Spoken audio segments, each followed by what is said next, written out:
Julie. We got Mary Jo.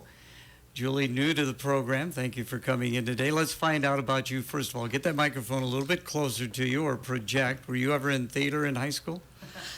No, but No, you weren't. I like to be the center of attention, so there you may are. take You're up right the whole there. time. You're right there in the center. That is good. So tell us a little bit about yourself. You're new, Sure. somewhat new to Clinton Community College? I am very new to Clinton Community College. This last fall semester was my first semester with Eastern Iowa Community Colleges and Clinton Community College. So I've been in higher education for over 20 years, though. But I have to say, I love this community. It's been a lot of fun getting to know it. So where are you from and where were you at before? I started my career in a university in Michigan, Davenport University, which was, they all thought I was, from Davenport. Yeah. And then I went on to Ivy Tech Community College in Indiana. And just before this, I was at Illinois Central College in East Peoria, Illinois. What do you teach? Well, I originally taught business courses, but now I am the Dean of Professional Programs at Clinton Community College and EICC, and that includes business. I'm over the IT programs, I'm over culinary arts, criminal justice, education, early childhood education, American Sign Language. And graphic arts. That sounds like a lot. It is a lot, but it's a lot of fun. So how do you break down your day? How do I break down my day? The main part of my job is supporting faculty and making sure that they have what they need. And so I just sit at my desk and wait for them to ask for things. No, we're just busy trying to promote our programs and the college as a whole. So how did you end up with Clinton? How'd you come here to our community that you love? Well, we have an Illinois, Iowa, string of family, and so while we only lived an hour and a half away, this was really a better location for my family and my husband to be closer to his sisters, and we're closer to one of our children, and so it was. The job opened up, I happened to notice it, and I talked to my husband, he said, yep, we got to do it, So was there an interview process, a hiring process to get this position? Yes, absolutely. Of course, you apply for the position, and then had an initial meeting online with a number of faculty and administrators from EICC, and then I came to campus. I came to Clinton, and that's where it really spoke to me that this was the place I wanted to be, because I really enjoyed the atmosphere there. Well, that is good to hear. I went to a community college because they had broadcasting, so I went out to Iowa Central Community College. Very good. And most of my children have gone through the community college. I've always spoken highly of the community college atmosphere. So the schools you were at before, were they four-year schools? One was a four-year school, and then they closed, and so when I went to Ivy Tech, that was a community college, and that was in, I worked in South Bend, Indiana. Go to Notre Dame. Yeah. But that's where I really fell in love with community colleges and the way they serve their community and serve the individuals that need us most, right? And that's underserved populations who need education to move up in their lives. So you just pretty much started with this. Give me an idea what a typical, if there is such a thing, as a typical day for you.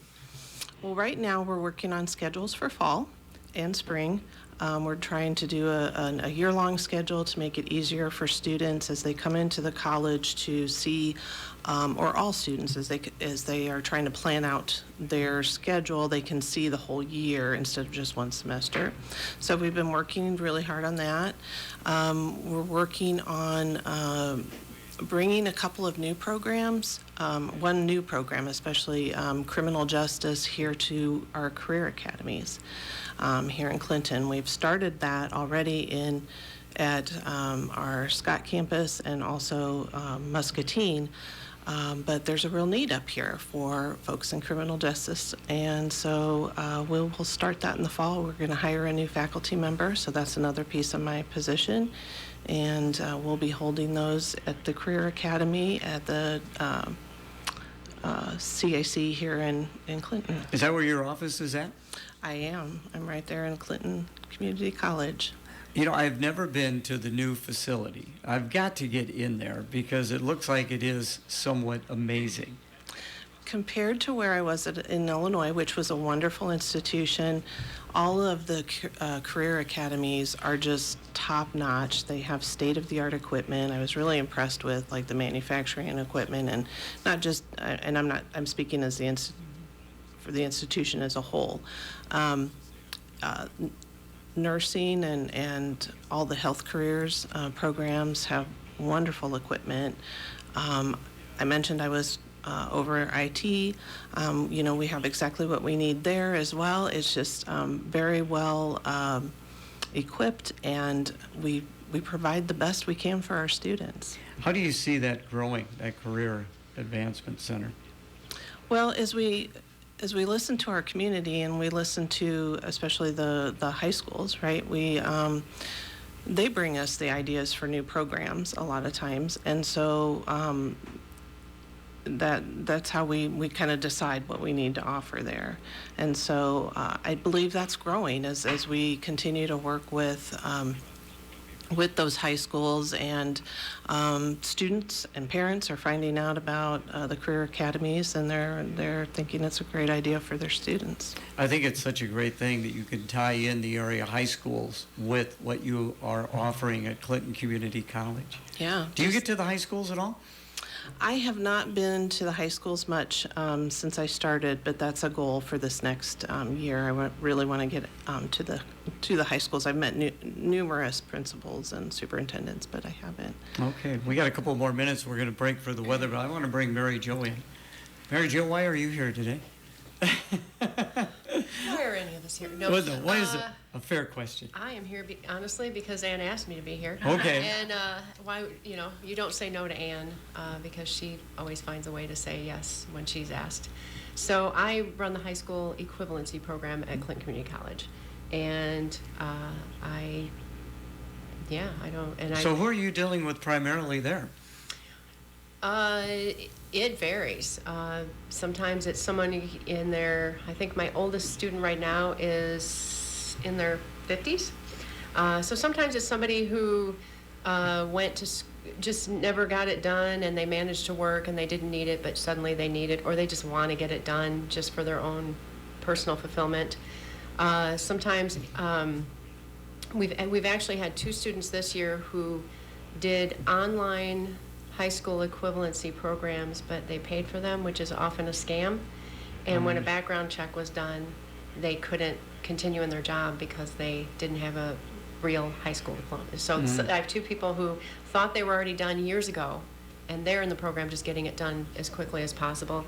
Sometimes it's 17-year-olds who just don't want to be in high school anymore, but they, from a social reason, or and then everything in between. We also have the program in the jail, so we've seen 2 graduates recently in the jail. So, yeah, it's a cool program. Yeah. Cool to be involved in. We'll talk more about that, but coming up will be a break for the weather.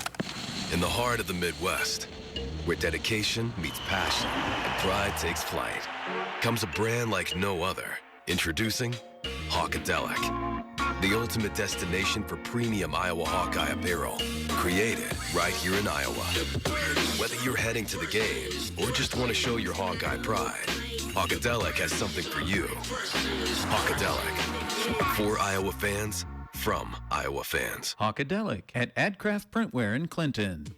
At Eastern Iowa Community Colleges, we don't just talk about success, we deliver it. Hear it straight from our students. Eastern Iowa Community Colleges was the right fit with their close location, established transfer programs, and student support. EICC has close ties with local employers. I made connections and landed a job immediately after finishing my classes. EICC helped me, a nervous and unsure first-generation student, thrive in a college environment. I used to feel anxious about the future, not anymore. Thanks to EICC, I can chase my dreams. Their success stories started with a single step. Yours can too. Apply now at eicc.edu. It's time now on KROS for the Storm Track 8 weather forecast, brought to you by Midas. A weather impact alert is in place for your Friday, especially as we get into the afternoon, where we're expecting strong winds, gusts up to 50 miles an hour. Mostly sunny skies will push temperatures into the low 60s this afternoon. Those temperatures will drop into the mid-20s tonight as gusty winds continue. With your Storm Track 8 weather impact forecast, I'm meteorologist Andrew Stutzky. Currently, we have sunny skies and a temperature of 52 degrees. Winds are out of the west at 25 miles per hour. This weather report on KROS has been brought to you by Midas. The locally owned and operated Clinton Midas, proud to have served you for 48 years. And they ask, are the potholes getting the best of you and your vehicle? Don't fret. The Clinton Midas to the rescue with alignment and suspension repair. Also be sure to see the Clinton Midas for tires, batteries, brakes, and general maintenance on your vehicle. Come to the Clinton Midas, 1432 Lincoln Way. You can trust the Clinton Midas with the Golden Guarantee. We're back on Ladies' Day. I'm whispering because we were talking during the break, but we're back. And we're visiting now with Mary Jo, the bulldog of the group right here, as I understand it. First of all, congratulations. You're going to be honored by the Clinton YWCA. Were you somewhat surprised by that? That is an understatement. I had no idea. They came into my office and told me, and I don't think I had any words. I just didn't know what to say. So yeah. So that'll be coming up, I believe, March 27th? Yes. Okay. Yes. That's good. So do you have to speak at all at this? I think I just say thank you for a very brief time. I did look at that, and yeah, so. Well, congratulations. Thank that is you very great. much. Let's get back to the high school equivalency program. And we called you Bulldog because you say when these people come into your program, they're going to stay in your program. If I have anything to do with it, yes. They, by definition, when somebody hasn't graduated high school, they've failed to graduate high school, and they wear that coming in the door. And so, my goal is to help them reframe themselves, their own situation, but to just see that this is something that is possible, and talk to them about what happens after. So we're not just trying to graduate them. We're trying to graduate them and say, well, what happens next? Because you're going to get this done. So what do you want to do next?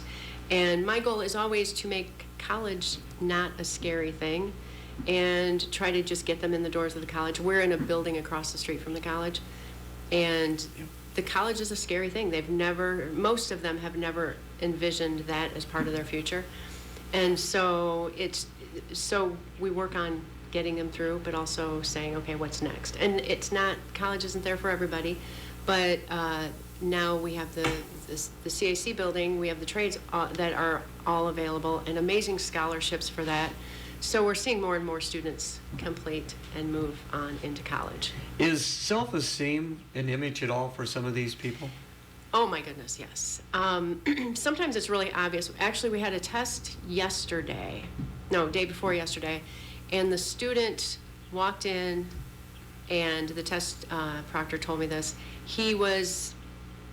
Everything about him, he just was sure he was going to fail. He completed the test, but he didn't hit end test. He just put his head down like he was going to throw up, and then he hit submit and turned his back. He just didn't think he was going to pass, and he passed at the college ready level on a math test. And she said the difference, it was a completely different kid walking out of that room. And then I have another student, the day he started college, I had him in the program for a while, and the day he was an official college student going to class, he walked different, but he was dressed differently, and that student is now thriving, and he's super involved in our community and working on a project for Springdale Cemetery. And so that is the coolest part of my job. I was going to say, those are great success stories, Yes. And that's got to make you feel so good. It does. Yeah, I always say it's the dopamine of the job. It's so great. So. How do people find out about you? Kind of a word of mouth thing. I think there's our program is actually high set, but people think GED. And so they just find their way to us. They'll, hey, I'll get a call. Hey, I want to know, how do I get started in GED? And so we kind of just go over the steps, and the first steps are always to just do intake assessments. So the goal is always to just get them in the door. And once they are in the door, they see we're not a scary place. We're very welcoming. We have a snack room. We never want anybody hungry when they're in class.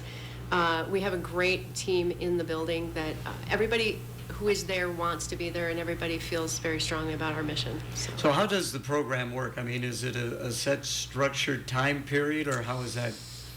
Yes and no. Ideally it would be, but basically they have to do intake assessments, and that determines their starting level. Okay. And then they have a choice whether they want to do face-to-face classes or online Zoom classes. So they can choose morning or evening option in both of those. And our classes are 3 hours at a time, twice a week. And there are 5 tests that they have to pass: math, science, reading, writing, and social studies. And we primarily in class work on math and the writing test because those are the hardest. And so we walk them through step by step. And it's very regulated in the state of Iowa. Who's all involved in the program besides you? Or are you the only one? I'm the lead teacher, so I'm the only full-time person. I have a morning instructor in Clinton, and I'm the evening instructor right now for the program. And then we also have an English language acquisition program, and so Sarah Raymakers is the teacher of that. And then we have our test proctor. And then that's just the Clinton office. We have, in the Zoom classes, that's all around the district. We have several Zoom teachers. And so, Clinton and Muscatine and Scott, from all over the area, they're all in the same class. All right, very good. Hey, Julie, you picked out the song, I understand, so slide that microphone over there, DJ, and introduce your song. Can I tell why I... Oh, yeah, sure. Gotta have a story, yeah. Yeah, so the song that I chose was Good Riddance, Time of Your Life by Green Day, and I think it's a great song about closing one chapter of your life and starting a new chapter, and that's exactly what we do in the community college. We start with Mary Jo, right? And then high school students as well. They're closing a chapter and entering a new one, and as well as our adults who come to us. So I think that's a good representation. We're going to wrap things up with her, Dean of Students. Yep. Talk about that. So what I do at the institution is I do a multitude of things, right? We all do. But I am the person that Justin Sampson, who is a part of our admissions, or our administrative team, he calls me the principal. So I guess I kind of function on campus as what you might think of as the principal of a high school or whatever. I oftentimes help students through difficult moments. Could be classroom, could be behavior, could be anything, right? If they find their way to me, they probably need some help in some way, shape, or form. So how did you get into this position? I was asked to fill the role. I've been in higher ed for 25 plus years, a multitude of roles. A lot of them have been in the admissions enrollment department. But over the last several years before I came up here, I'd kind of started taking on some roles in student services. And so the dean of students that was in the position before me was moving on to another institution, and Dr. Kelly, our president, came to me and said, this role is open, would you be willing to step in and fill the role? And I said, absolutely, sign me up, put me in, let's do this. I could see where you would do a good job at this. Oh, well, thanks. I love what I do. As we were talking about on the break, I think if you get nothing from the three of us, I think all three of us love what we do. We love being a force of positive in the students' lives that we are fortunate enough to be a part of, and we don't do it for them, right? But we are a resource, and we are that cheering mechanism, I suppose, behind them, and saying you can do this, and we'll help you get there. Well, that is great. Before we close, I was down at Fort Madison for a wrestling tournament. You are a Fort Madison native. I am a native of Fort I was Madison. impressed with the community. Yeah. I mean, we were talking on the way over. Most of my family still lives in Fort Madison, so. And I didn't know they had a rodeo. They have That's going to be a big deal. It's a huge rodeo. Yeah, yes. It's the Tri-State Rodeo. It's a big deal. Big deal. So is that a summer event, or when do they do it? It is in September. Okay. It's the first. I don't know if it's the first weekend. It's like the weekend of the first full week of September. Okay, and I imagine they come from all over. Oh yeah, all over. It's a big deal. I mean, it's a qualifying rodeo. It's not. I don't speak rodeo terms very well, I will say, but does the community get behind it? Oh yeah. I mean, of course, when you bring that many people into town, it's a revenue generator for your town, kind of thing. So And of course, you grew up right on the Mississippi. I did, yeah. And I understand they got a new marina. Yeah. Have you been down to see it yet? North When was the last Shore. time you were in Fort Madison? I'll be there tomorrow. Oh, okay. But I think I was there probably 2 weeks ago was the last time I was there. Like I Okay. said, all my family is still in Fort Madison. So. All right, very good. Hey, thank you all for coming in. Congratulations again to you. Thank and you. Prepare a speech for March 27th. My goodness. Have something to say. Be an influence to these people, an encouragement to them. Do what I can. All right, very good. Thank you all. Don't miss an amazing night of hope on Friday, March 7th at River Church in Clinton. Compassion International presents